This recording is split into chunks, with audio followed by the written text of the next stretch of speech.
So what I want to talk about today is improving the reliability of fluid power systems, right?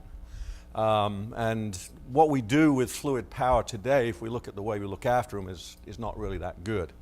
The company I'm with is, of course, called Reliability Solutions. Our mission in life, or what we do for a living, is we help our clients achieve what we call reliable manufacturing. So we're a pretty broad-based training company. We're a little bit different than the typical consultants because we actually do, not just teach, because we have a whole service maintenance organization that goes out and does precision work and all that kind of good stuff as well. But what is reliable manufacturing? Well, simple terms, it's the absolute confidence that the asset will start when I want it to start. It'll do exactly what I want it to do for as long as I want to do it. That's reliable manufacturing. So, class is over, the bar is open, let's go. Any questions? Just do that and it's all good, right? We do it in a lot of different areas. We have 4 pillars of our sort of world of reliable manufacturing. Pillar number 1 is you've got to have an organization. You've got to have effective organizations. You have to be organizationally structured to set yourself up for reliability. Planning, scheduling, all of those pieces. We work fairly closely with one of our alliance partners. You may have heard of IDCON. We work fairly closely with those guys on that side of it. You have to have knowledge of the condition of your asset. So you have to have tools in place, equipment in place, strategies in place to understand the condition of your assets. Asset condition assessment. Of course, ultrasound is a big part of that. You also have to be able to put it together right in the first place.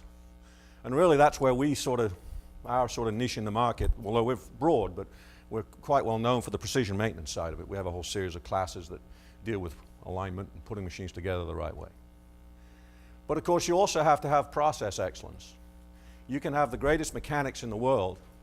They can be assembling machines, they can be putting together in a precise state, they measure the bearing fits to a 1/10 of a 1,000th of an inch, do everything they want to do, and an operator comes along, fires it up without putting the seal flush on, then all of that effort has been wasted.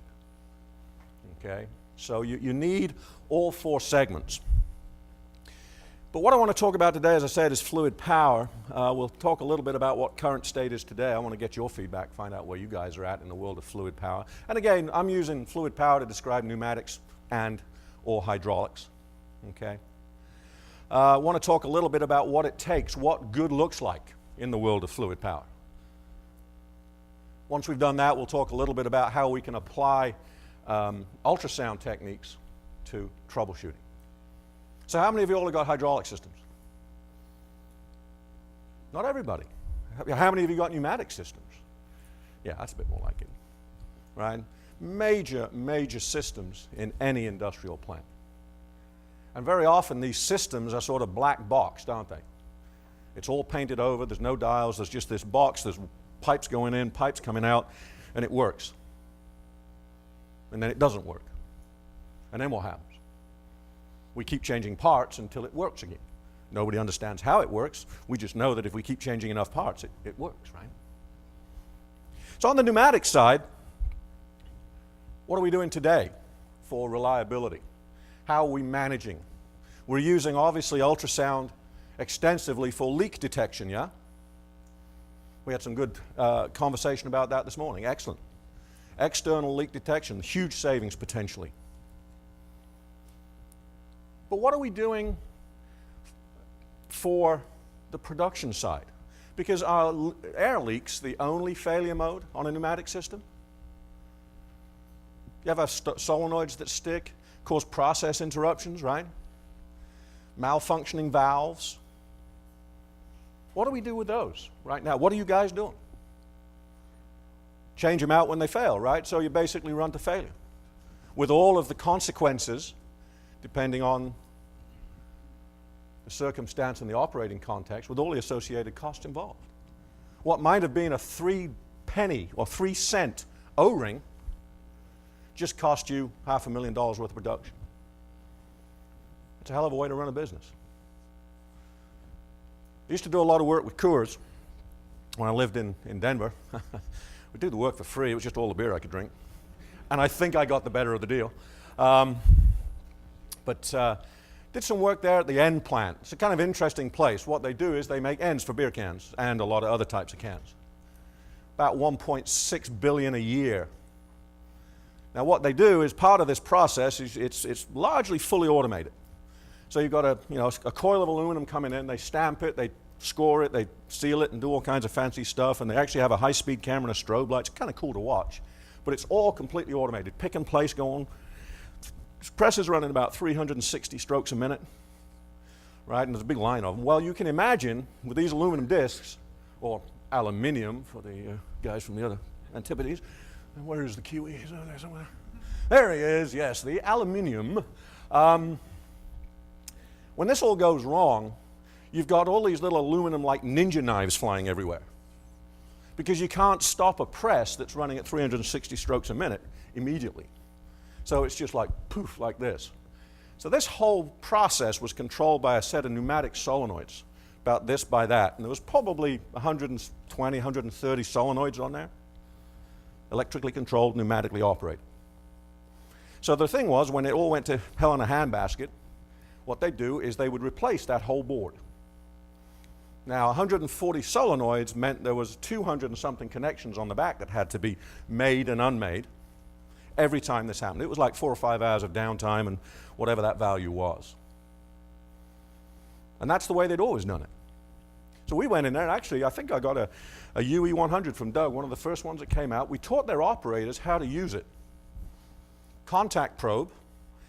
Things go to hell in a handbasket. What I want you to do is go along each of these valves and just listen.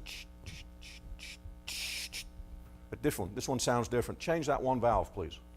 The operator did that. So instead of 3 or 4 hours of downtime, now you've got 3 or 4 minutes. So we have to think outside the box. It's not just about external leakage, guys. It's internal leakage. We can pick these things up, especially using a contact probe. On the hydraulic side, what do we do with that right now for condition monitoring? What are you guys doing? Probably a little vibration on the mainline pumps and stuff. How easy is that? How many Vibe guys we got in here? Or Vibe guys? How easy is it on a hydraulic system? A little noisy, perhaps? Lots of vane pass, piston pass. Very difficult to pick things out, right? So what else do we do on a fluid power system, on a hydraulic system then, for condition monitoring? Contamination. We're doing oil analysis. Certainly on the larger systems, but then you've got these little tiny systems. Maybe you've got mobile equipment. Looking at the Cargill guy there with the mining equipment, that's all hydraulically controlled. But it's a salt mine, so there's no contamination there. Right? And that's about it, right?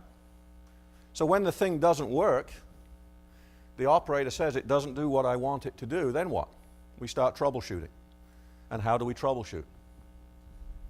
We typically start changing parts again. Any problem with that? Is that an issue? External leaks are pretty easy to find in hydraulic systems, if you catch them early enough. By the way, a little tip. If you have a hydraulic system with all kinds of leaks on it, get yourself some toilet paper, or kitchen towel is actually even better. Go to the top of the system vertically. Tie rags or towel around the top unions and work your way down. And what you'll find is the ones that have the leak will be wicking up into the towel. Very easy external leakage. But we come into hydraulic systems with the internal leakage. There are many, many failure modes in hydraulic systems that are not related to leakage externally.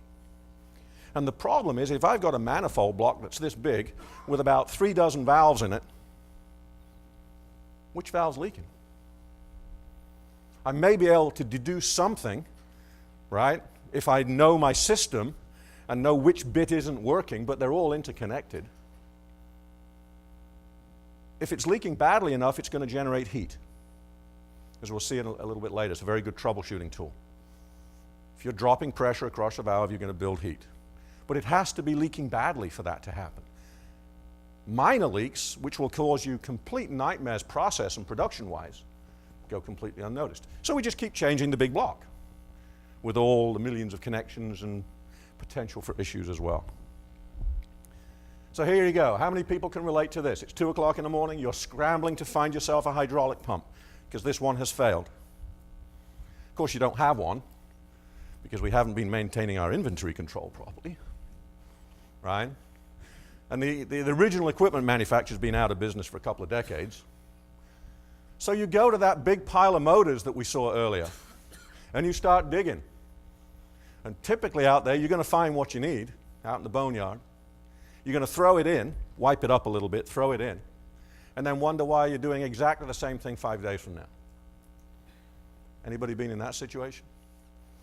Production, it's got to run, man. I've got to get it running. So why does that happen? Why do we get this chaos?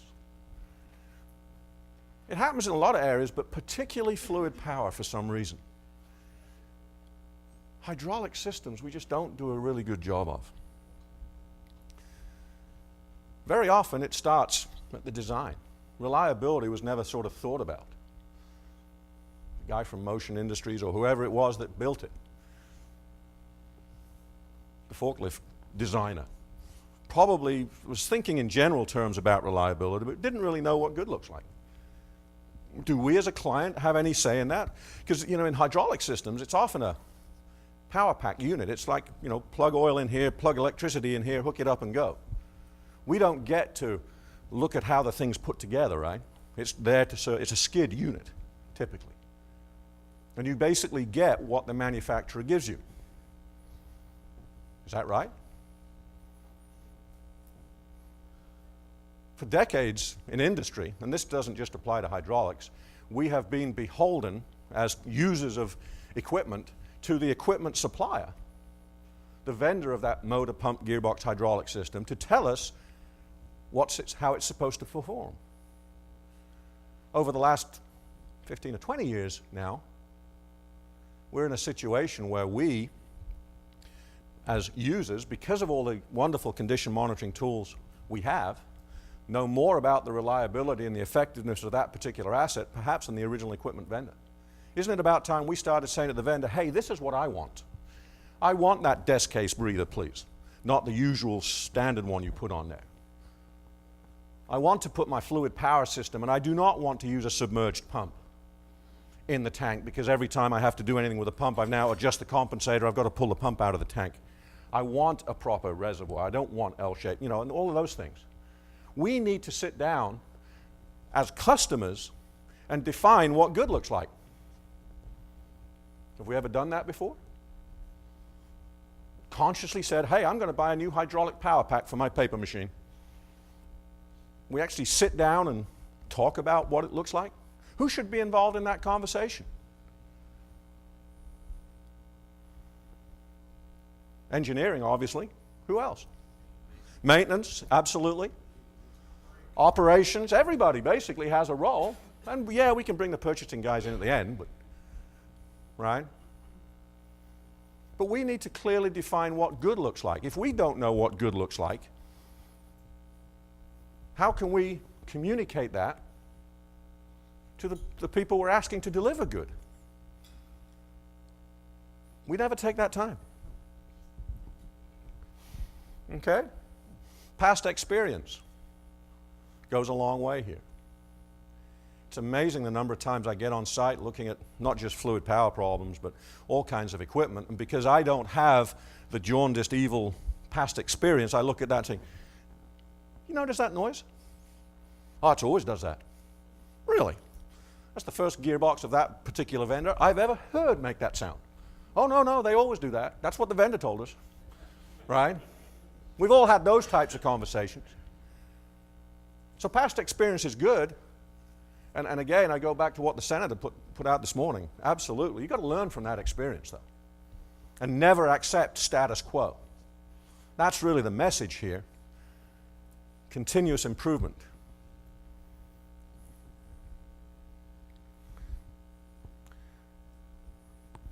What does good look like? Are they good? Depends. I've been to several facilities where this would be unbelievably good. Oh, really? Oh, yeah. You guys never worked in the wood products industry much, have you? I've been to sawmills where I've actually had to get an excavator to get to the hydraulic power pack. That's how we roll in Alabama. Roll Tide. Yeah. But if my mechanics or my people or my engineers or whoever do not have a frame of reference, if we don't know in our psyche what good looks like, if we haven't seen good, then it's going to be very difficult for us to sit around in a room and say, this is what good looks like. This is what I want. Okay? So we need to come up with some frame of reference. It's part of the design process. To us, what we feel is good for fluid power, there's 6 elements to it. Design, installation, commissioning, different from installation, starting it up for the first time. Staying with an operating context, condition monitoring, and of course, regular and effective maintenance. That's what good looks like on fluid power. On the design side, it's really not that difficult, and I'll get to that in a minute. If you take a look at the life of the machine, this is kind of a little bit like that P to F curve that some of you may be familiar with. All of this is pre-startup up here. Pre-startup. But our 6 elements. First step is we've got to design it right. We have to fully understand what the operating context is. And by that I mean, what do we want it to do? And then we need to purchase it or procure it and get it, design it, so that it meets that operating context. We don't want to get it so we design it so it's going to meet some imagined operating context 5 years from now. Very common mistake we all make. Oh yeah, let's put a little bit more motor in there just in case. Costs you an arm and a leg to do that. We need to install it right. Precision installation. Alignment.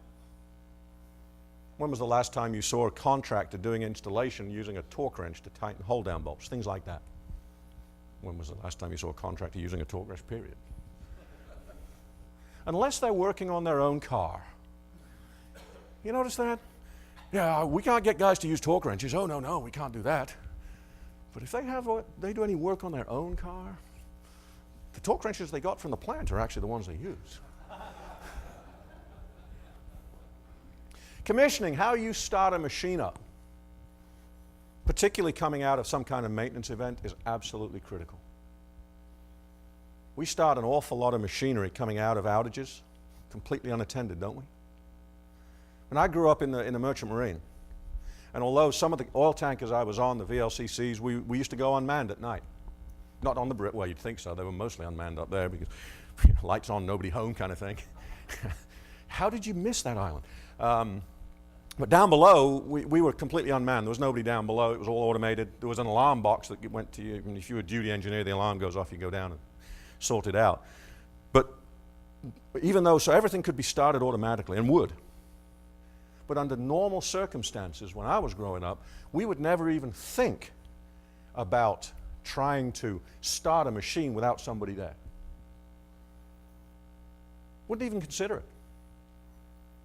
Because those first few seconds to minutes of the life of that machine are the most critical. And it's statistically the most likely to fail. And I can't count the number of times we picked up issues that we were able to deal with at that early stage that meant we could extend the life of the machine. In industry, not so much anymore. Especially with automation now. Pew, green light's on, it's all good. Right? It's not so good. How you commission a machine is really going to affect its life. Of course, during the entire life of this machine, we have to understand and stay within its operating context. We need to communicate that operating context to the people who are operating it. Here's the limits. This to this. You can go from here to here. Anywhere inside that box, you're good to go. How much time do we spend with our operators communicating that on an asset basis? 0. Yeah. None. Well, the green light's on. Right? We've created an entire generation of operators, guys. See, back 20, 30 years ago, operators used to operate the plant, didn't they? They were out amongst the machines because there was no automation. They were actually doing stuff all the time. And those guys were very, very good at condition monitoring. And they'd come running to you. Hey, that's making a noise. That shouldn't be doing that. Well, 20, 30 years ago, we started to pull them out of the field and put them in control rooms. Automation couldn't handle the humidity and the nasty environment outside, so we put it in a nice little air-conditioned box. If you're an operator, where would you go? I'm going in the box too. Got my music, got my microwave. I'm a happy camper. But what's happened now is generationally, we now have an entire generation of operators who grew up in a control room. They're wonderful. They know everything there is to know about the process, the chemistry, what that thing is doing chemically, making the stuff they have to make. But as far as the bits and pieces that make that process work, phew, scary, scary. And we do a lot of training, you know, in the asset care series with operators, and routinely, I'll have guys who've been operating for 35 years and come up to me quietly at the end of the class. He said, you know, I've been operating this refinery now for 35 years. And this is the first time anybody has bothered to explain to me how a pump works. Thank you. Now, any of you guys in the refining business, I mean, basically what are you doing? You're boiling oil. It's heat exchangers and pumps, and that's about it. It's not complicated, right? But that's the state of play. I did some work a few years ago now at a refinery. It's actually in suburban Los Angeles, close to Long Beach, Torrance, California. Oil refinery there. So they've got neighbors, like residential neighbors, right? And they were hiring, and we had guys, like we were part of the initial sort of front-end loading. They had like 8 weeks of training. And they do, the first week was like company indoctrination. And then they came to me, and I had a week to teach these kids, and literally they were kids, most of the part, how all these machines work. It was kind of cool. Well, obviously we didn't give them a whole lot, but we gave them some fundamental stuff. But I literally had folks in there that literally were flipping burgers the week before. And at the end of 8 weeks, they cut them loose, right? So we have to understand operating context. We have to find a way to get our operators into the world of operating context and truly understand the assets as opposed to just the process itself, right? Condition monitoring, of course, is ongoing. From the second we start that up to when we detect the failure, to managing the failure, onwards. Effective condition monitoring. It doesn't always have to be super high tech. Smoke 'em up, 15-channel CSI, IRD, SKF, smoke 'em up vibe box. I'm a vibe guy of old, so that's how I can roll those acronyms off the tongue. Yes, the good old days. It can sometimes be just as simple as look, listen, and feel. You know, sound is vibration. You can hear it. It's shaking, right? If you can hear it and your vibe guys can't see it, you need to challenge them because they're not set up right. If you can hear it, they should be seeing it in vibration. Come on. There we go. So again, the 6 elements of reliable manufacturing, or for fluid power anyway. Designing, obviously critical. We've talked about this a little bit.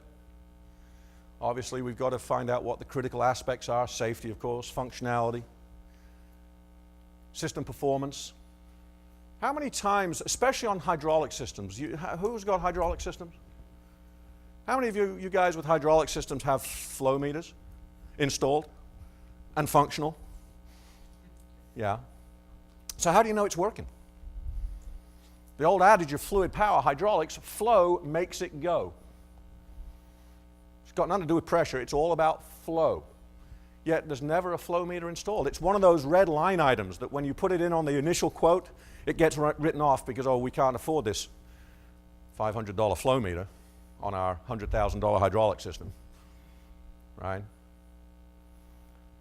But it's the same in the pump world too, right?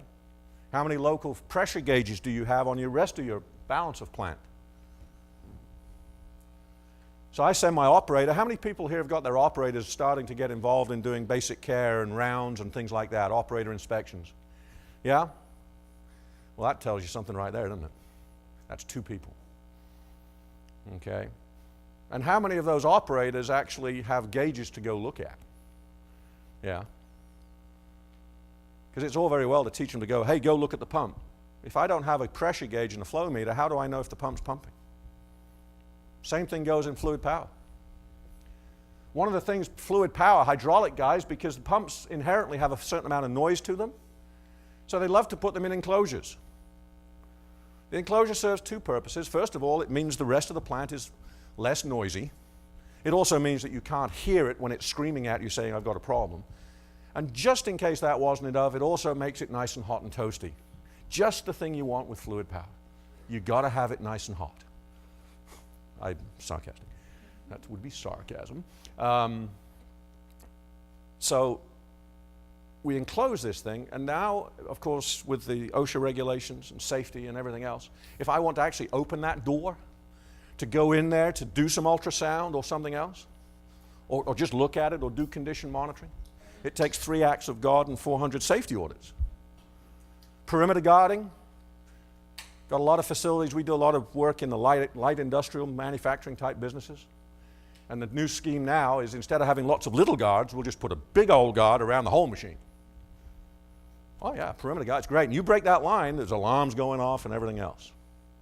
Problem is you can't do any condition monitoring now. The only thing you can do is stand off, and obviously leak detection ultrasound is a good tool. And basically infrared, and that's your lot. So never mind those bearing failures, because you're never going to find them. Access for maintenance, maintainability. Is that something you consider? Is that what good looks like in your facility? How many times have you been out there trying to work on a machine and really wished you could get a hold of the guy that designed this or the guy that installed it? What were they thinking? Right? Yeah.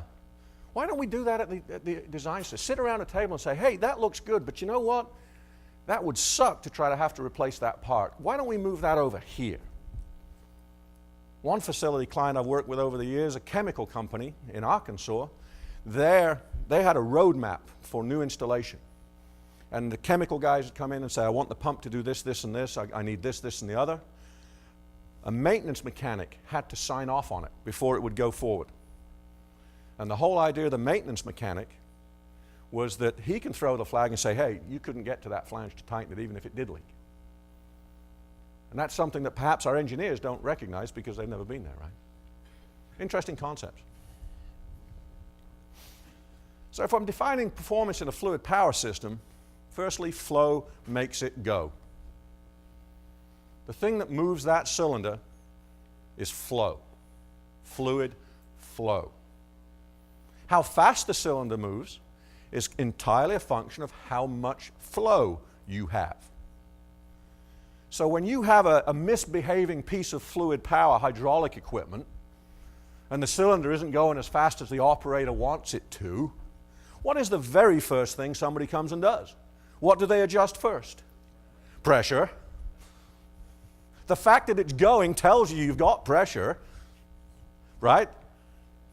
So we crank on this thing because we think it's going to make it fast, but I've got this other knob here. And all I hear when I do this is that knob starts to make a loud noise. Oh, it must be going better now. Now all you've just done is open up the relief valve. That generates huge amounts of heat and destroys the system. Pumps produce flow. They don't produce pressure. They will produce pressure if you close the valve. That's why you have the relief valve. But flow makes it go. Which brings me back to, why don't we have flow meters on our hydraulic systems? If I want to ascertain the performance of this cylinder and troubleshoot it, I need the ability to measure how much flow I've got going to it. Or how much flow is going out of the pump. Because if I've got 50 gallons a minute coming out of the pump, and based on the size and speed at which the cylinder's moving, it's using 10 gallons a minute, I've got 40 gallons a minute going somewhere. And it's not on the floor, so it's got to be internal somewhere. Right? But if I don't have the gauges, who knows? In fluid power, pressure is force. Pressure is force. And of course, we combine pressure and flow, that gives us horsepower. And those are the three elements. for designing a fluid power system. I need to know how much your load is, I need to know how fast you want it to move, and after that I can then tell you how much horsepower you will need. Okay? And again, the efficiencies and what have you, you can do the calculations. So let's talk now, that's the design part. What about precision installation?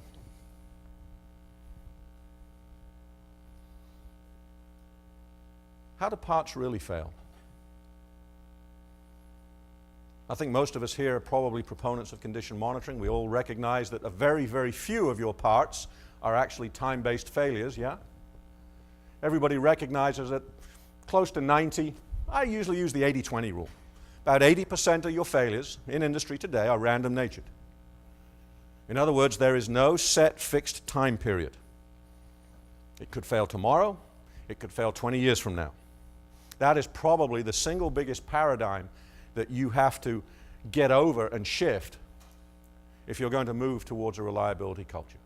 Probably one of the hardest things you'll do is convince everybody within your organization that there is such a thing as a random failure. Are we all convinced here? I see everybody nodding, yeah, we get it, Tim, move on. Let's do a little quiz. I've got a boiler feed pump, super critical to my operation. Absolutely critical. Okay, I only have one. When it goes down, my plant's out of business. It has rolling element bearings on it. This pump has been running for 5 years continuously. I'm taking it down next week to look at a mechanical seal because there's a little bit of a drip on the mechanical seal, so I want to catch it early. Okay, it's a split seal.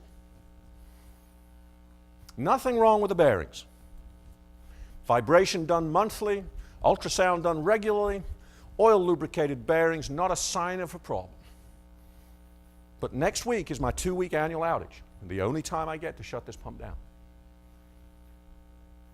So I'm going into the pump.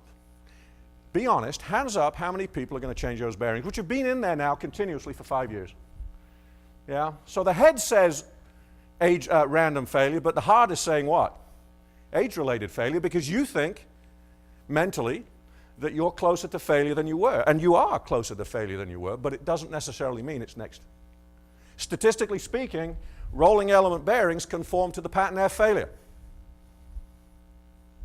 You'll get, statistically, by you changing out those bearings, you are far more likely to have a failure due to incorrect installation, especially if you're changing them in the field, contamination, all of those. I mean, listen to Mr. SKF, right?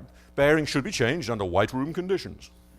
That would be a 5-micron filter on the air conditioner. Everybody's got little white lab coats, dust masks, and booties on. Where'd you all change your bearings now? I know 2 industries that actually do change bearings under those circumstances, pharmaceutical and nuclear. And it's not because they want to save bearings, so their employees don't glow in the dark when they go home. Okay? So is it any wonder that when you go out and change those bearings, you potentially introduce more failure? Very, very hard to overcome. Very, very difficult to overcome because I think it's ingrained in us. I don't know where it comes from. Maybe it's innate or something. But as we grow up, it's older. It's old. It's wore out. Time. It's not necessarily the case. The vast majority of your failures are random nature. So precision installation, if we look at the random natured failure, where do most of those failures happen? Right after startup. What causes those failures? All kinds of stuff. We didn't align it properly, we didn't balance it right, we didn't torque the bolts, we forgot to put oil in it. We did put oil in it, but it was dirty oil. Maybe it was a bad bearing. Maybe. Not likely, but could be. Right? 1,000,001 things. There's a lot to be said. If there ain't broke, don't fix it, right? Your maintenance philosophies, we all know these. Run to failure. If it ain't broke, don't fix it. Preventive maintenance. We all do PMs, right? Intrusive PMs. When I say PM, what I'm talking about is the intrusive disassembly of the machine to see if there's something wrong with it. We all do lots of that, right? Yeah, hey, look, it's good. We used to do survey work back in the day. Lloyd's of London, our insurance required it. Every 2 years, every piece of equipment had to be fully disassembled, inspected by a Lloyd's surveyor, and put back together. Great work. Really accomplished a lot, right? Really accomplished a lot. Do you guys remember, I don't know whether it made the press over here, but was it late 60s, the Amoco Cadiz? Lost its steering gear coming up the English Channel in a big storm, turned right, bumped into France. Wiped out the French fishing industry for about 10 years. Of course, being born in Britain and been fighting those for centuries now, we said, so what, who cares? But thank God it wasn't a left turn, that's all I could say.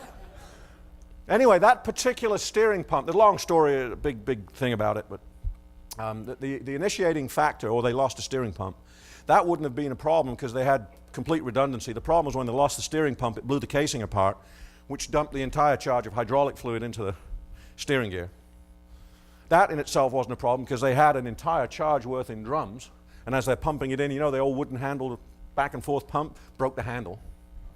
And all the time the ship's doing this, and the rudder's doing this, and you know, there was a whole bunch of stuff came out of it. The thing that initiated it was a bearing failure in the steering motor, in the steering gear pump. It was a radial piston Healy Shore pump, variable displacement pump. Bearing failed. That pump was surveyed 2 days prior to the failure. We used to drop a surveyor on Las Palmas inbound by helicopter. They'd do the survey work, and then once they got to the channel, they'd kick him off. Although in this case, he didn't get off. Right? That was really revolutionized our industry in terms of reliability, because all of that was the wake-up call. You know, we'd been doing all this preventive maintenance forever, and that was the one thing. They got the bearing, probably installed it wrong or something like that. Could have happened to anybody. Which of these are we applying to our fluid power systems today? Run to failure? When I ask that question, the predominant answer is run to failure, which is great if you sell fluid power parts. Not so good if you're trying to manage fluid power. This is our, your traditional look at what causes failures. Of course, we often hear misalignment, unbalance, and assembly errors. And assembly errors causing either unbalance or alignment. 90% of it, if you can do balance and alignment well, 90% of your problems go away. And then the fluid power guy comes along and says, oh, wait a minute. That's not what we have. We have contamination as our number one. Where does the contamination come from? Yeah, seals have failed. Why have the seals failed? Misalignment, right? Oil leaking out, oil goes in, contaminated.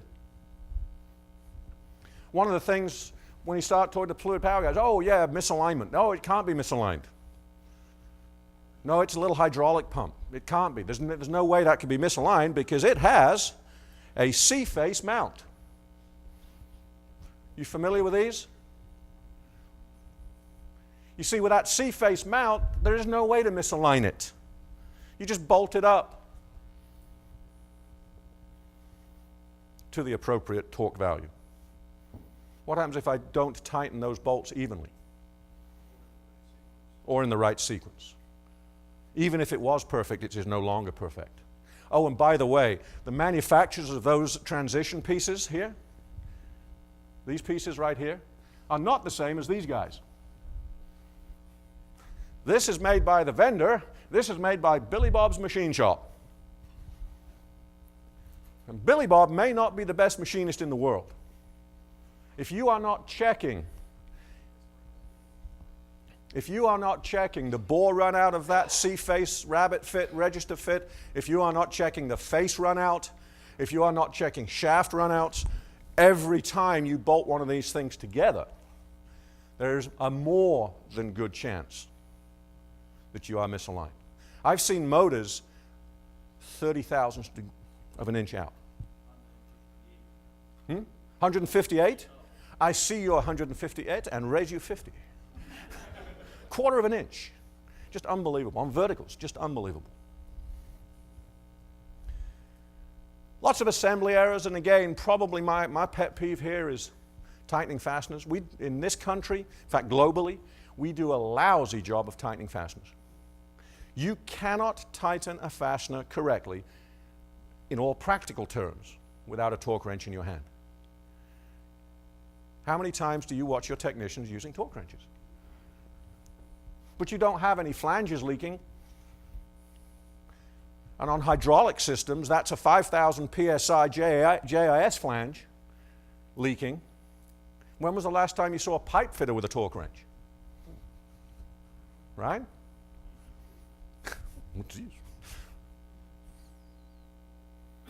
It takes you just as long to tighten it with a torque wrench as it does with a ratchet. No longer, no shorter. Now, it's a lot longer than doing it with an impact. But an impact is not a torque wrench. It's not a torque measuring device. It's an impact. It's a hammer. In fact, if I had my way and I was plant manager, I would take all the triggers off the impacts, the forward, tightening, remove it. So they only work in reverse. Use them for spinning the nuts off. Right?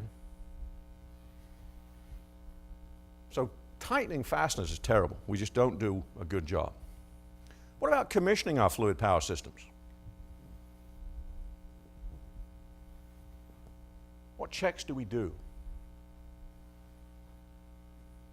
Big things that happen in commissioning is cavitation, aeration, valves weren't properly lined up, or we get air ingress into the system. Cavitation and aeration are the two killers for pumps. The pump is using the hydraulic fluid as a lubricant, especially these variable displacement pumps. They're very, very difficult to lubricate properly because you've got sliding motion. It's not like a ball bearing where you've got the Hertzian contact and all that rolly stuff. You're just sliding into very difficult conditions. The slightest little pop, and you break that oil film down, and literally within seconds, you will lose a hydraulic pump. Now, it won't immediately fail, but you'll have scored it to the point that you've now lost performance. The failures that happen today, remember, started 2 years ago. And if we don't pay attention during commissioning, again, gauges, test points, checking flows, making sure we understand the operating context. We don't do that. It's a hydraulic system. Switch it on.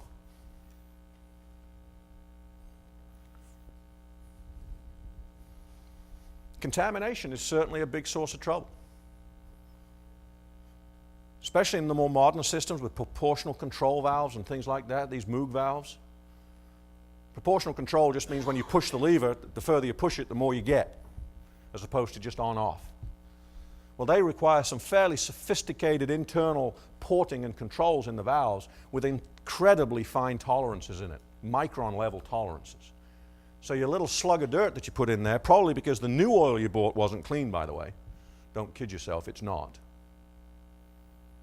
Right? We should be filtering in as well as filtering when it's in service.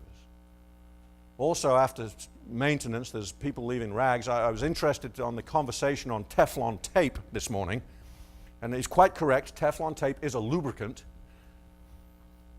However,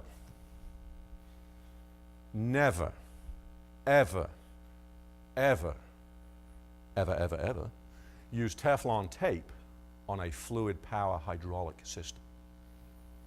Because if everybody applied Teflon tape correctly, it wouldn't be a problem. But they don't. We put 500 turns on it, and then all that Teflon comes off, gets sloughed off, goes in the oil, and again, you're talking clearances of a micron or less. Plugs one port and boom, your fluid power thing's dead. You shouldn't really use pipe threads if you can avoid it on fluid power anyway. Much better to go with a flange and O-ring arrangement. But if you are, do not use Teflon tape on fluid power. And I would probably go the same way on pneumatics too, because just, anyway. Pipe dope. It's a grease. It's like a grease type, but they're appropriately applied. And it'll break down in the fluid. Yeah. Chunks of Teflon tape, I've seen. Okay. Yeah, there you go. Yeah.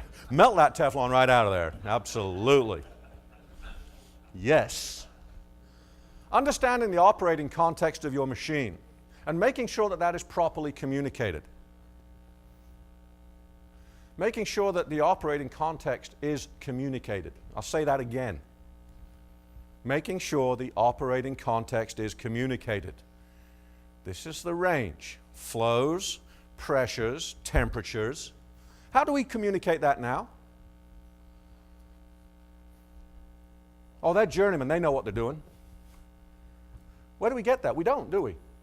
You know, the red and green sector on the pressure gauge, got to be in the green. As an operator, you have to get beyond that. You still need to know what the value should be. The red and the green can sometimes have a negative effect. I had a very large oil refinery, one of the largest in the country, in Baytown, Texas.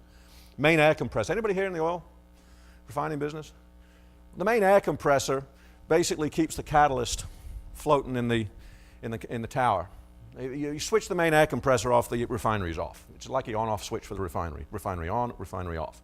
1,500 horsepower, direct across the line. Big old machine. BOM, big old machine. So the operator inspection on this is fairly detailed. They had lots of procedures, and they'd gone to this whole visual workspace thing, and the idea was the operator would come along, and one of the things they looked at was the lube oil. It's the fluid power thing, right? So they're looking at the lube oil skid, and the pressure had to be maintained in the middle of the range. So operator A comes along one day and notices that his pressure is slightly above center. It's not quite centerline, so he makes an adjustment. Of course, he never passes that adjustment on to anybody. There was no requirement to do that. The next guy comes along, notices in the top of the range, and makes an adjustment. And that continued for a few days, a few shifts, adjusting until the one guy comes along, poor guy, we'll call him operator B. He does this, makes the adjustment, and then all hell breaks loose because the alarm's low oil pressure on main air compressor. Now that alarm is actually hardwired to the plant manager's office. Not really, but that's how important that was, right? But it was the electrical pressure switch. They got low pressure. So first thing, when you get an electronic pressure alarm, what's the very first thing you do? You send an instrument tech out to see if it's the switch, right? So they did. Instrument tech comes out and notices that the thing is in the green, so it must be a problem with what? The pressure switch. Jumped it out. We'll fix that at the next outage. Put it in the list. Wrote a work order even. 2 shifts later, it's still high, they come down again. 2 shifts later, still high, they come down again. And then the fateful day, the last guy to make the adjustment, boo, because they had a mechanical sort of interlock trip on it. The guy that makes the adjustment, poosh, switches the refinery off. Gas prices immediately spike $2 a gallon. But in the ensuing furore, it was in the green, man, I swear it was in the green. And it was. Nobody had actually ever noticed that the bezel was loose and the glass was slowly vibrating around. Because nobody looked at the numbers. Nobody looked at the numbers because they were just looking for the green. So by all means, use these aids, but your operator should still know what the operating context should be. We need to find a way to communicate that. What they did is they made placards. They got one of those plastic XY plotter laminator sort of engraver printer things, and every machine, fairly soon after that, had a placard which gave you the flows, temperatures, pressures, all the pertinent operating information right there. And it was the expectation that the operator would consult with that. Okay? But we have to, if you make a change to operating context, how many times does that happen? Oh yeah, this pump is 1,000 gallons a minute, but we really need 1,500 gallons a minute. So let's just put a bigger impeller in it. And we size it up, right? We'll put a bigger motor. Well, we put bigger heaters in the motor anyway. Put bigger fuses in there. 6-inch nails or a VFD. Where's the management of change process? When we change that operating context. Because there's no amount of maintenance that you can perform on an asset that will overcome an asset that is running outside its design. If you're trying to extract too much from that asset, it doesn't matter how much maintenance you give it. It'll never work. Condition monitoring. You know, everybody thinks it's all this high-tech stuff, but visual, audible, tactile, we can learn an awful lot about the condition of our assets. Remember this P to F curve we talked about, sort of the life of the machine here? The technology you use for a particular asset should be determined by how far up this P to F curve you want to go. If I'm okay with running it to failure, then I can have it right here where the smoke's leaking out at this point. It's on fire. That's okay. I may have assets where that's appropriate. You know, somebody mentioned, you know, it's the age-old discussion about who can pick up the bearing failure earlier. Is it oil analysis? Is it ultrasound? Is it vibration? Come on, who? We've had many alcohol-fueled evenings with a certain individual from Noria Corporation, who's no longer there anymore, but good guy, because he was claiming this and these guys were claiming this. My thing is it really doesn't matter. You need to get the technology that works for you. It's ultrasound, by the way, but that's okay. That's because this is Ultrasound World this week, right? Next week it'll be vibration. Yeah, a different conference. Yeah. We have assets where literally we can allow a breakdown to occur. Now, failure is the asset is functioning but not doing what I want it to do. Breakdown is it's not doing anything at all. We've got some assets, you've all got them, where breakdown is appropriate. We've got other assets where it's entirely not appropriate. We need to select. By the way, the check interval, how often you should check, is a function of how long this P to F curve is. You basically need 2.5 inspections between P and F to establish a trend. How frequently you check an asset has nothing whatsoever to do with how critical it is. A rolling element bearing, P to F, is what, 6 to 8 weeks for the most part. Some of your slower speed bearings a little longer perhaps. That means you probably need to do monthly readings. Going out to your machine every week and taking a reading makes you feel better, wastes a lot of time, doesn't make you any more reliable. You guys have seen all this stuff, I'm sure, but you can tell a lot just by looking, right? Obviously looking for leaks, oil levels, that kind of good stuff. This is a really well-engineered base right here. That's how we roll in Alabama. Adjustable, self-aligning. The cool thing about this particular gauge right here is I went back and looked at the shift logs, and there was a pressure recorded on that every single shift for the last 3.5 years. Yeah. Gotta love it. Nice oil there, that's good oil condition, all that stuff. You can learn a lot just by looking. Strobe lights, everybody's using strobes. Very, very useful tool. Very, very useful tool. Missing fan blades, all that kind of good stuff. Tactile, again, you can learn a lot just by feeling. Obviously, you want to be careful heat-wise and tap it with the back of your hand and all that kind of good stuff. You can solve fairly significant resonance problems with nothing more complicated than the coin in your hand if you know what you're feeling for. A lot of times in fluid power systems, we're feeling for heat, indicating we have flow because we don't have flow meters. The problem with that is you've got to have a lot of flow to get the heat. And where you've got low-grade leaks and internal leaks, you're never going to see it. Of course, we can quantify temperature, and we've all seen this, emissivity, spot size, all of that good stuff, the infrared thing. Probably one of your best weapons in fluid power, aside from ultrasound, is infrared. And nowadays, for just a couple of $1,000 or less, you can go out and buy yourself a nice little thermal imaging camera that you can put in the hands. You don't have to be the full-on level 3 certified thermographer. Put this in the hands of your mechanic. Now train them. Train your operators who are going to use this. Make sure you do train them properly and they understand emissivity and all of that other stuff. But put that in, it's a wonderful troubleshooting tool, especially around fluid power. One of the things you can do, of course, with temperature is you can start to do heat loss calculations, going back to what was discussed this morning about energy. You can actually apply that same principle. If I know the flow and I know the temperature, I can actually calculate how much energy I'm burning because of the leak or whatever it is in fluid power. Of course, the sounds it make, and of course, ultrasound,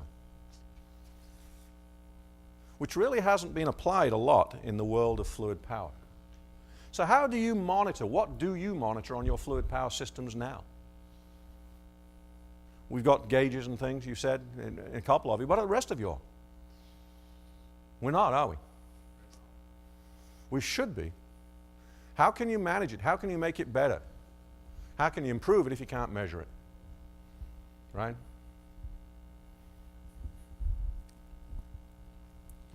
How am I doing for time? Plenty of time. Plenty of time. So, moving along to ultrasound. What can we see on hydraulic systems? Or what can we hear, actually?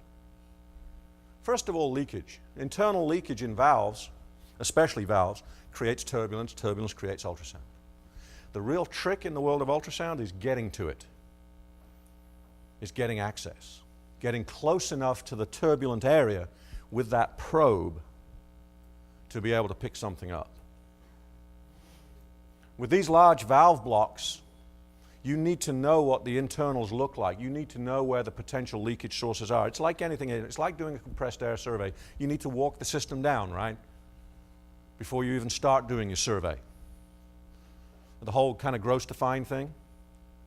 It's the same thing with that contact probe. You need to know where the potential leakage parts are and then get your probe as physically close as you can. We can see leakage of relief valves, and that's a real big one in hydraulics. Leaking relief valves. So your 50 gallons a minute, half of it's going over the relief valve and the other half's going to actually do flow and making it go. Accumulators, we'll talk about those in a little bit. Another really misunderstood component in fluid power systems. Incorrectly charged accumulators really play havoc with the fluid power process of the hydraulic system. And really, without shutting it down and checking pressures, you have no way of knowing if it's properly charged or not. We've got some stuff show you in a minute.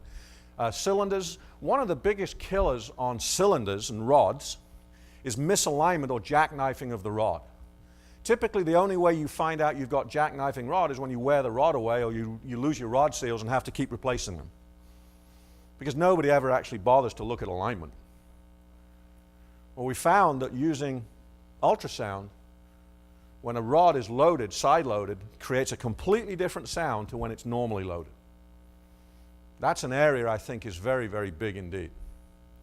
Rotary actuators, things like Haglund's drives. Somebody mentioned, you mentioned hydraulic pumps or in the paper industry, hydraulic motors, Haglund's motors, worst nightmare come true. They're great drives, very, very good, and mostly quite reliable, but they're so slow and so difficult you just don't know, and basically when it seizes you know it's failed, and it's only a $200,000 drive, so it's not that much, right? Yeah, it's non-capital, so we just take it out of a different budget. And then, of course, cavitation, air entrainment. How about filters? How many of you got oil filters in your plant? How do we manage those right now?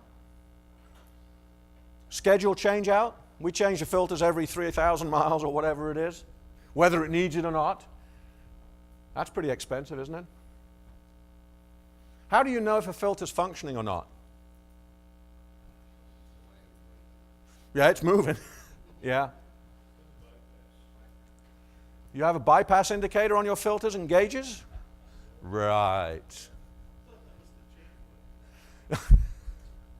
Yeah. We do terrible. How do we know that your filters are sized correctly?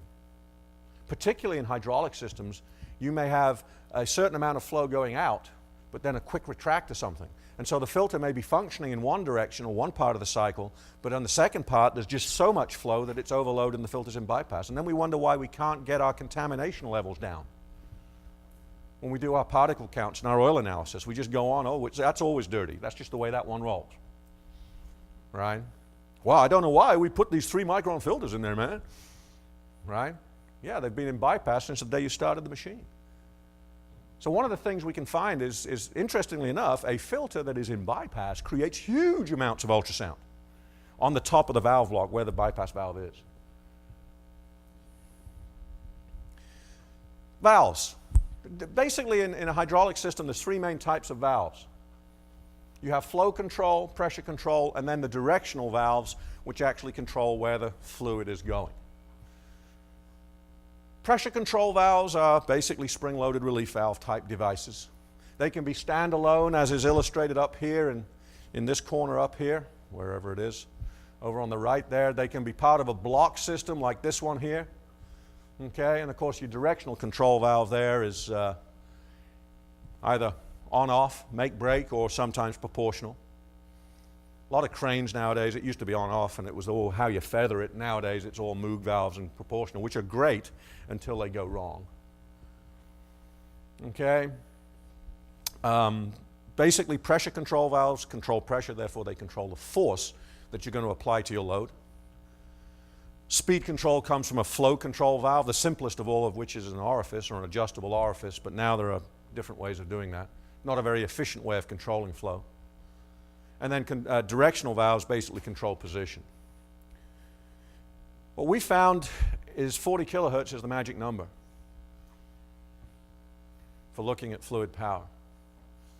So if you have an instrument that's capable of being filtered, you know, like the 9 and the 10 and what have you, start at 40 kilohertz. You want to try to position the probe as physically close to the source of turbulence as you can. Now on a big manifold block like that, then you're going to be going right where the valves, I've got a picture coming up. So on a manifold block like this, you're going to be going right here if you can, as physically close to the source of the turbulence as possible. If you've got tubing, I'll often go on the tubing just downstream of the valve because the wall thickness of the tubing is thinner and you have better chance of picking up that plate wave. Sometimes these blocks are just, you know, massive. So you don't get the same kind of plate wave that you'd normally get in pipe. But 40 kilohertz, and again, I've got no science behind that, that's just we found that seems to show things up well. Directional control valves, the simplest of all, of course, is a check valve. Now, one of the things with these directional control valves and the pressure control valves is they may just be spring-loaded valves like this are, the simple poppet valve, or they may be pilot-operated. And basically, with a pilot-operated valve, there's a small supply of oil called pilot oil that operates on a piston that helps the valve open. Some of your relief valves, or quite a few of your relief valves, are pilot-operated. That changes things a little bit, because what you'll get is you'll have normal sounding operation, but then before the relief valve fully opens, you start to see pilot fluid, and you'll actually hear that. You'll hear the valve, and it'll sound like the valve's leaking, but it's not, it's pilot fluid. And then the valve will pop. Okay? So you need to know what kind of valve you're dealing with. Is it just a straight open shut, on off, or is it pilot operated? Because that will change the ultrasound that you get.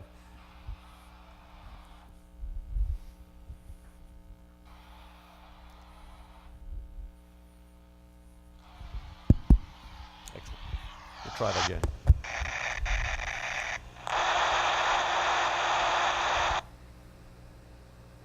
Let me try that again. Oops, go back.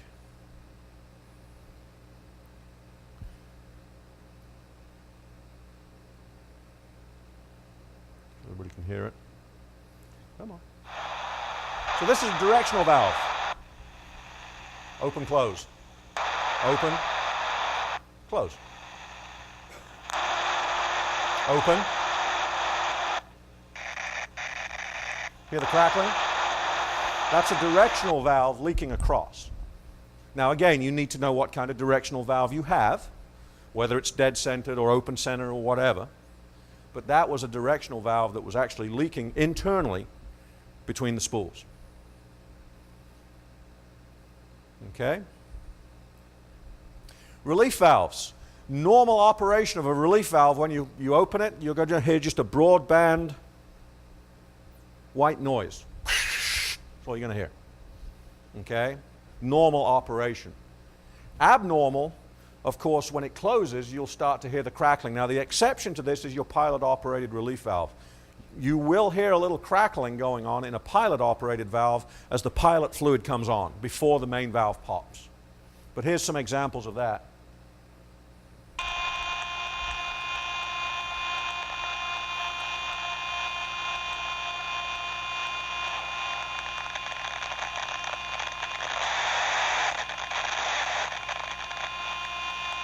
This particular valve this data was taken from was not a pilot valve. So you can hear that relief valve starting to feather. It wasn't a clean open close. There was that sort of crackling when it was on the edge. that's the seat starting to leak over. And that was in a fairly substantial manifold block with about 30 valves in it. And again, there's no real science. Well, there is science behind it, of course there is, but I really haven't spent a lot of time looking for particular dB levels or anything like that. If I've got 30 valves and none of them should be open, and I go along and boink, boink, boink, crackle, crackle, crackle, boink, boink, boink, well, that's the one that's leaking. And a lot of times it can be as simple as that. It's just going through and listening.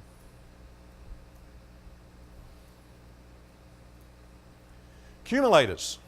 Accumulators are used in fluid power systems either as an emergency reservoir of power to store energy, basically. So that, for example, if you had a hydraulic system that controls something very vital to the plant, and if you lost the hydraulic pressure, a valve would cease to function and cause, set fire to stuff or whatever, then they'll use an accumulator to actually close that valve in an emergency situation. Essentially all it is a large chamber. Okay, there's two types of accumulator. There's a bladder type and the piston type. Essentially what you've got is a large chamber and a rubber bladder up in there that you fill with nitrogen, pressurized. So it acts like a buffer. Of course, hydraulic fluid is incompressible, so if you've got pulses and shocks, then the accumulators take a little bit of that out.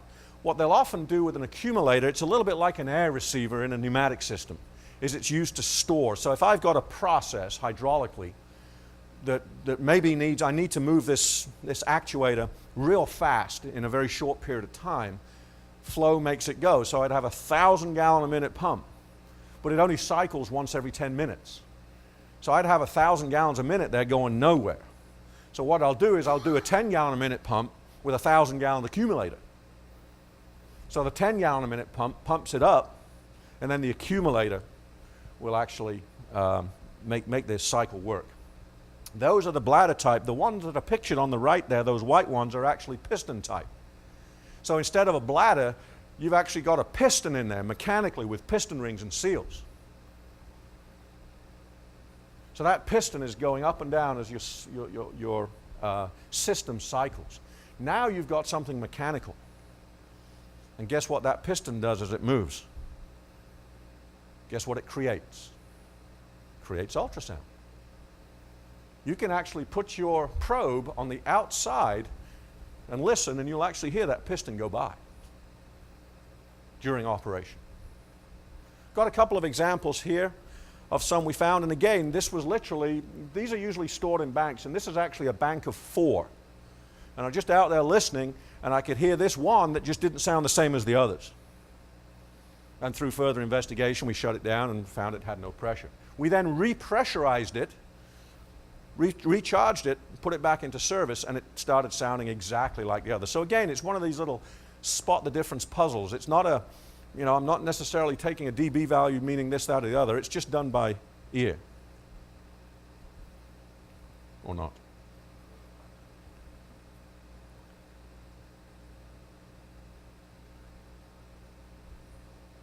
It's there somewhere. There we go. One more clip.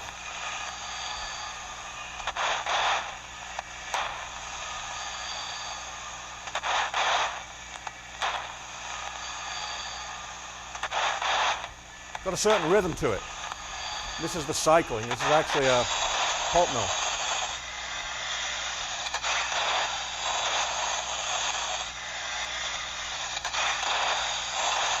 You hear that scraping?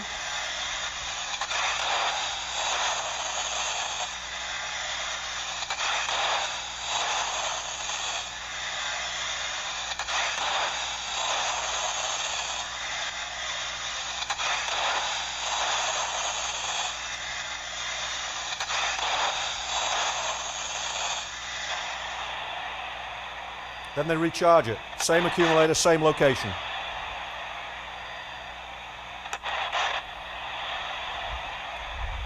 These readings were all taken on this accumulator here.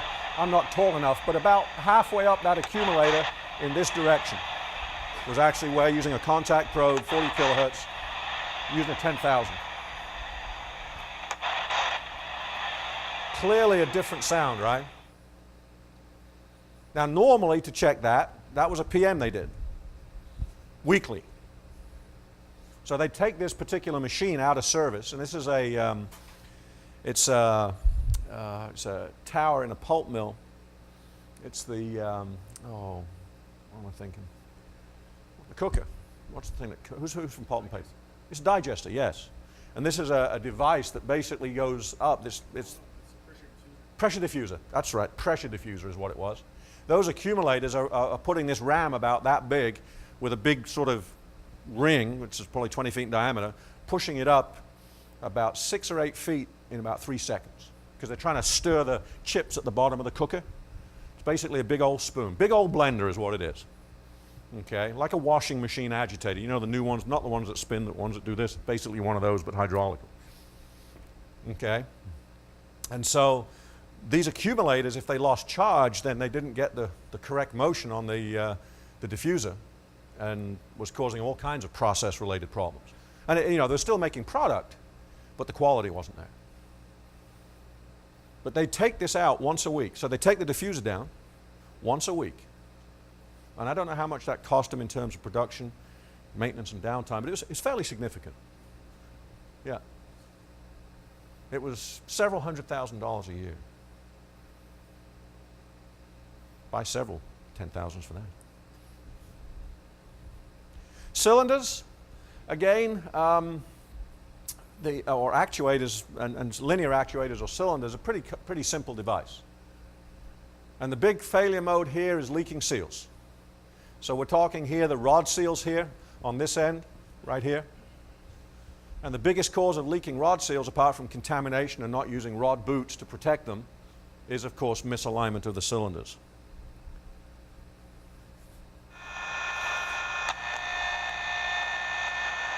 Cylinder going out, cylinder coming back. The click is the change.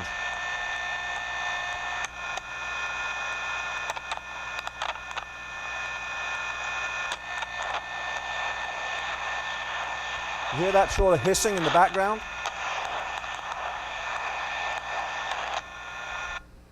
I'll play that one again.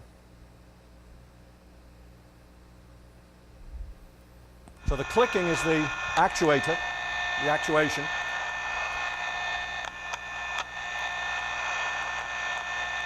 Cylinder coming back, no sound.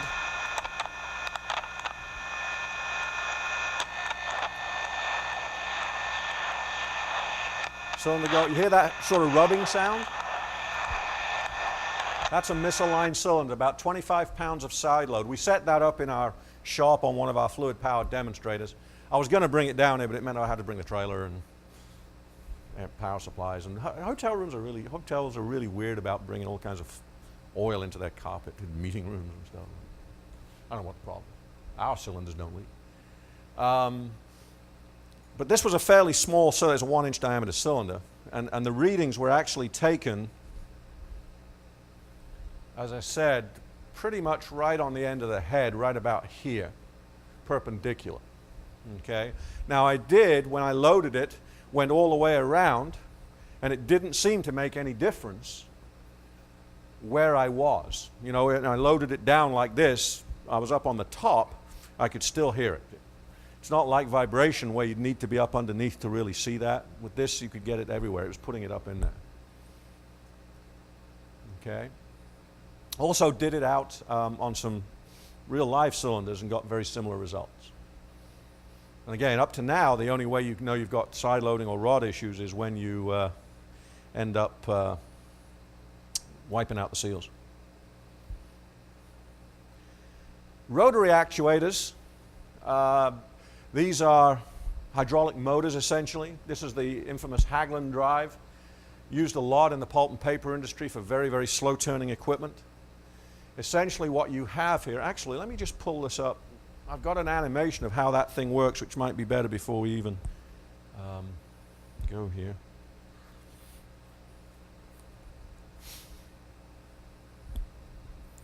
Actuators, if you were actuators, there we are.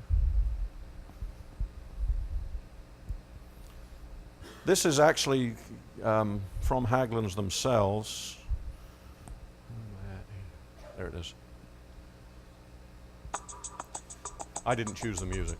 It's almost as good as Mark's music selection in the morning. Can we have AC/DC tomorrow, please?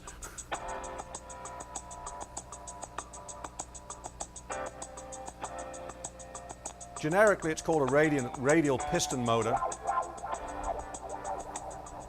Fluid in, fluid out. And basically that fluid is acting on these little pistons, and as they push out, the shape of this casing creates the motion. This drain right here, that secondary drain, is a case drain. So you see the pistons push those rollers out, and that creates the motion. So that's what's kind of going on inside there.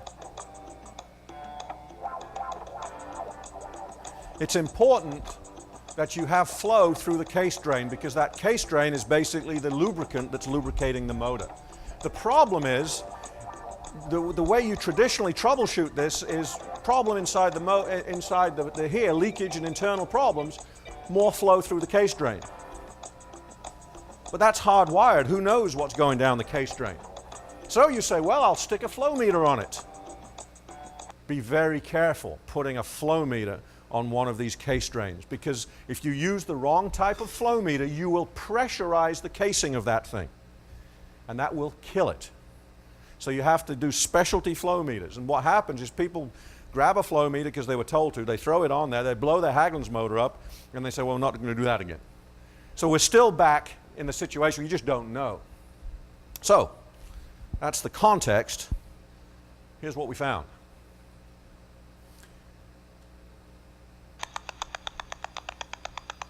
Normal operation, Haglund's motor. That's those pistons going bing, bing, bing, bing, bing, bing, bing, bing, bing.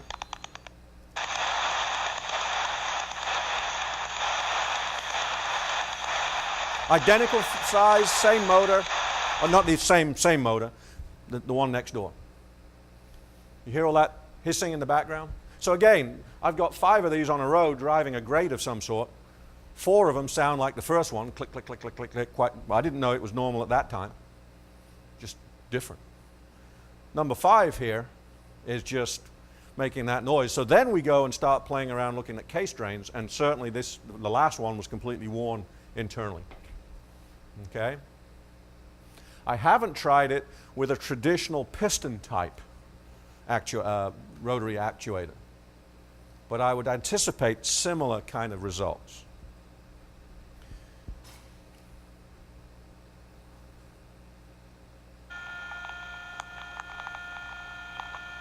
This was taken off the pump suction fitting itself.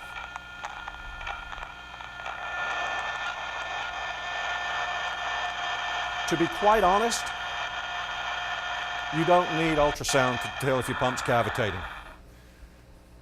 All right, unless you're in a very, very, very noisy environment already. It is very apparent on that pump when it's making that noise. It's a horrible noise. It's not like a centrifugal pump, which are relatively benign when they cavitate. This thing is just going to scream at you. Okay? But that, of course, the problem with cavitation on this type of pump, and how do you get cavitation on a positive displacement pump? Obviously, I closed a valve to create that. How do you get cavitation? Well, that's separate. That's aeration. Restriction of flow. Return filters, strainers, plugged. Return filters, plugged. Okay, very common mistake. We all look at the pressure filters, we never look at the return filters. Aeration, again, big aeration, massive aeration, you will definitely hear it in the pump. You'll definitely hear it audibly. However, small amounts of aeration, not so much. Just watch this one fairly closely. You'll see some air bubbles popping through here.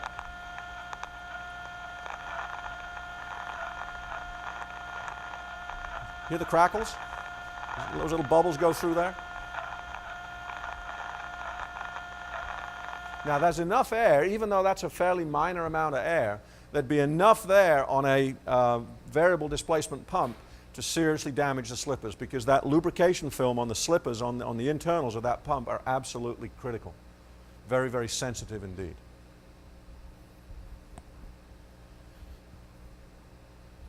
Filters. Different types of filters we have, of course, on a hydraulic system is you're going to have pressure filters. basically in line with the pump. All your product is going through that. Those filters have to be sized correctly. What a lot of people do is they cheap out on the filter, right? They have to be sized for the maximum flow. That diffuser, at times we're getting several hundred gallons a minute when those accumulators are firing. And the pumps are having to make that up. You need filters that are big enough. Otherwise, what happens when you put the big 500 gallon a minute shot through them, they just go into bypass. And then when they're running at 10 gallons a minute, they're fine. And then you go bush again, and it just goes into bypass. So they spend most of their life not actually filtering anything. This applies not just to fluid power. This applies to any filtration system. Okay? Return filters the same way. Kidney loop bypass filters we're not necessarily worried about at that point anyway, because they're usually a cleanliness issue, and they're only running very, very small volumes, and it's constant. So usually we'll get those right because the volume is not varying. Obviously, when filters become dirty, they go into bypass. So the filter gets clogged. There's a little spring-loaded relief valve typically that will open and allow oil to flow. If you didn't have that, then the filter would collapse. There are filters out there that are non-bypassing, where they basically weld that port shut, but cannot go into bypass. But they are few and far between. The vast majority have a bypass valve on them. You need to know where that bypass valve is. Typically, it's going to be up in the head of the filter. You want your contact probe as physically close to that bypass valve as you can possibly be. When the filter is operating normally, there is little turbulence in that area. There's nothing going through the valve. Not much to hear, really. But as soon as that filter goes into bypass, have a listen. This is a low-pressure filter.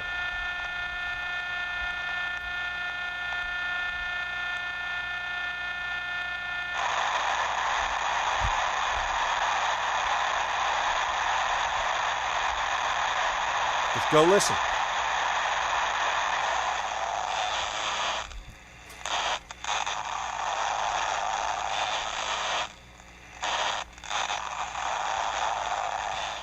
Again, that last one, that high pressure filter, 1,000 psi, something like that.